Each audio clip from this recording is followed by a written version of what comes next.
pour les gens, une famille de la classe moyenne que l'on a pu rencontrer ce soir. Je vais d'ailleurs vous faire partager leur témoignage. Pour ce qui est des mesures, justement, qui vont aider ou qui ciblent les contribuables, on a également fait appel à un analyste, à un économiste. On vous présente ça un peu plus tard. Merci. À tantôt. On vous a demandé aujourd'hui, justement, dans notre question canoë, si vous croyez que le budget va atteindre son but de relancer l'économie. Et on voit que M. Flaherty n'a pas convaincu grand monde. 65 de sceptiques. Jean Lapierre est avec nous. Jean, vous vous situez où, vous, dans le 35 ou le 65 Dans le 35, parce que je pense que les pouvoirs publics doivent faire un effort pour stimuler l'économie. Ça ne réglera pas tous les problèmes, mais ça peut certainement donner un coup de main. Ouais. Le suspense, Jean, va durer jusqu'à demain, 11 heures. Est-ce que les libéraux vont voter pour ce budget-là? Écoutez, j'ai vu beaucoup de libéraux à la fin de leur caucus et je dois dire une chose, j'ai l'impression qu'ils se préparent à voter pour, mais ils vont vouloir mettre un peu leur grain de sel et leur rapport de force. Donc, il est question qu'ils déposent un amendement au budget pour montrer qu'ils ont aussi un rapport de force avec le gouvernement. Mais à la fin, j'ai l'impression qu'ils vont se rallier d'une manière ou d'une autre. Bon. Déjà, à Québec, on n'est pas très content, Jean, mais vous avez appris qu'il y a autre chose qui risque d'enrager un peu plus le gouvernement Charest. Oui, parce qu'en dehors de la péréquation puis la Commission nationale des valeurs mobilières, on apprend que dans les programmes d'infrastructure, et il y en a pour 7 milliards de dollars, le gouvernement fédéral va vouloir faire des ententes directement avec les promoteurs. Il n'est plus question là du un tiers fédéral, provincial, municipal. On dit on va négocier à la pièce avec des promoteurs. Dans des cas, ça peut être 50-50. Donc, pas d'entente parapluie avec le gouvernement du Québec. Et ça, j'ai l'impression que ça va faire grincer des dents à Québec. Ouais. Est-ce que ce budget-là va profiter politiquement aux conservateurs de Stephen Harper? Le vrai test pour les conservateurs, c'est de pouvoir livrer la marchandise immédiatement sur le terrain. C'est pour ça qu'ils sont en train de couper tout le red tape possible. Et à la fin, les Canadiens vont juger est-ce qu'il y a des résultats pour eux maintenant au plus coupant. Et donc, le test des conservateurs, la livraison sur le terrain, est-ce que ça va avoir des effets réels? Sinon, ils sont cuits. Merci beaucoup, Jean. Merci. Et sur le web maintenant, Elisabeth, les réactions sont nombreuses. Oui, Sophie, il y a quelques mesures proposées qui font réagir. Je vous lis quelques courriels qu'on a reçus au courant de la soirée. D'abord, Brigitte Cloutier de Montréal qui nous a écrit « Le budget ne répond pas du tout à mes attentes. Il n'y a pas que des familles au Canada, rien pour les célibataires, les couples sans enfants et les personnes âgées. On ne travaille pas non plus tous dans la construction. » Sébastien à Lévis nous dit qu'il est satisfait du budget. Il dit « Je crois que les dépenses engendrées sont suffisantes. Il ne faut pas oublier que nous devrons éventuellement rembourser ces mesures. » Finalement, on a Placide Beaulieu de Bécomo qui nous dit « Que voulez-vous que je fasse avec cette minime baisse d'impôts? » Alors voilà, Sophie, beaucoup de personnes comme ce dernier qui se posent cette question, les baisses d'impôts proposées qui sont loin d'être à la hauteur de leurs attentes. Merci beaucoup. Ça fait plaisir. Au revoir. Vous voyez les images d'un commerce qui a complètement été détruit par les flammes ce soir dans l'arrondissement du Plateau Mont-Royal. 125 pompiers ont été dépêchés sur place. Denis, on a craint que le feu se propage aux édifices voisins. Heureusement, il y avait un mur coupe-feu, Sophie, et il a fait le travail. Mais voyez quand même, les dommages sont considérables à l'intérieur de ce commerce de chaussures. Au rez-de-chaussée, c'est surtout l'eau qui a endommagé le tout. Mais en haut, ça a brûlé complètement. Il y a une partie du toit qui s'est effondrée. Les pompiers sont encore sur place pour tenter de compléter le travail. Tout ça a débuté début de soirée lorsque les gens ont appelé les pompiers un peu avant 19 h. Les flammes étaient présentes partout à l'étage. Donc, ça a été tout un travail pour d'abord maîtriser le tout et ensuite, on est loin de se connaître la cause de cet incendie. Près de 125 pompiers se sont présentés ici. C'était très intense lorsqu'ils sont arrivés.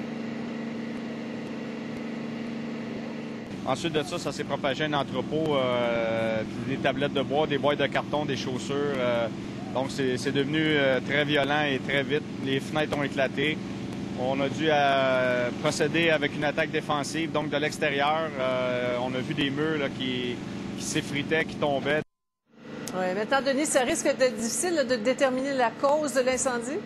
Bien, parce que le toit s'est effondré à l'étage où ça a débuté. Il y a beaucoup d'eau, de la glace également. Donc, avant qu'on puisse trouver le tout, ça risque d'être très compliqué pour les enquêteurs. Pour l'instant, on n'a pas vraiment d'idée de ce qui s'est passé. Pour vous dire que la bâtisse était vide, il n'y avait personne à l'intérieur.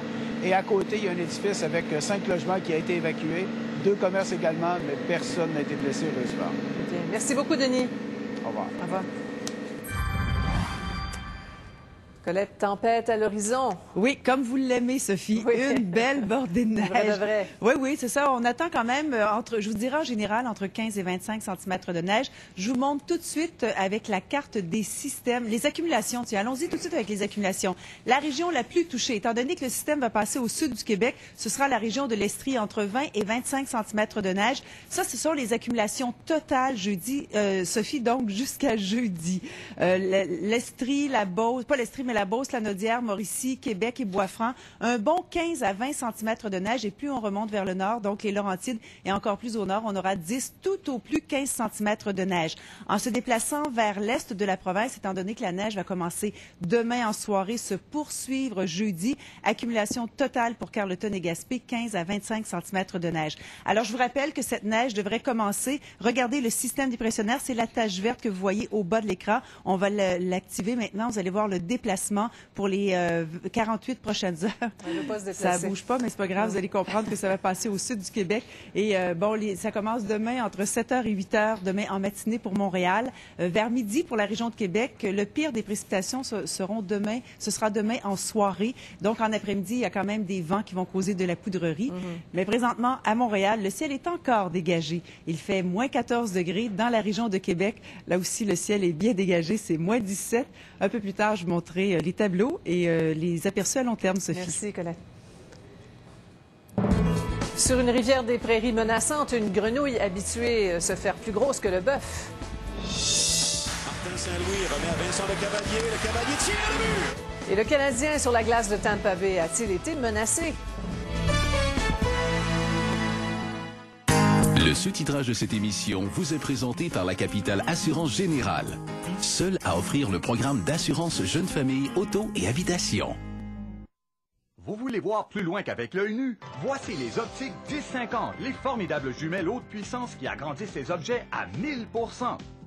Elles vous permettent de voir jusqu'à 50 km de distance. Vous serez étonné de voir tout ce que vous aviez manqué aux manifestations sportives, en vacances ou dans votre cours, pour tous les beaux moments que vous chérissez. Avec les optiques 10-50, vous n'en croirez pas vos yeux. La compagnie National TV Bargains vient d'obtenir une livraison de ces jumelles puissantes et légères directement du fabricant. Et tant qu'il y en aura, nous les vendrons à un prix ridiculement bas.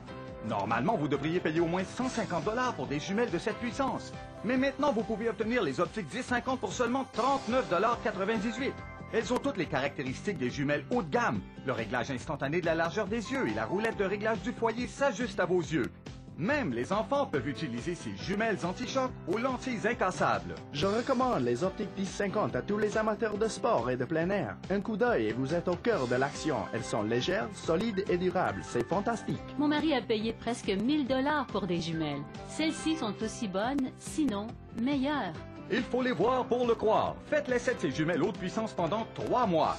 Si vous n'êtes pas entièrement satisfait, retournez-les et nous vous rembourserons entièrement.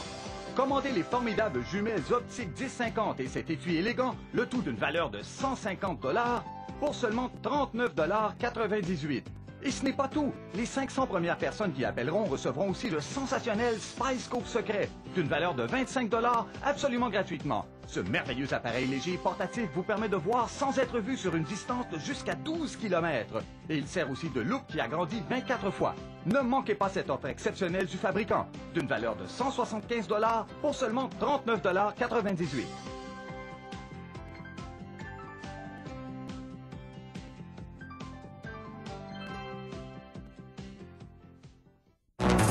Vous êtes témoin d'un événement. Peu importe où vous êtes. Envoyez vos photos et vidéos à montopo@tva.ca. Plus jamais, ayez le bon réflexe. LCN. Les grands rendez-vous du dimanche. À 19h, la classe de 5e, c'est la rentrée. Rencontrez pour la première fois les brillants élèves de 5e.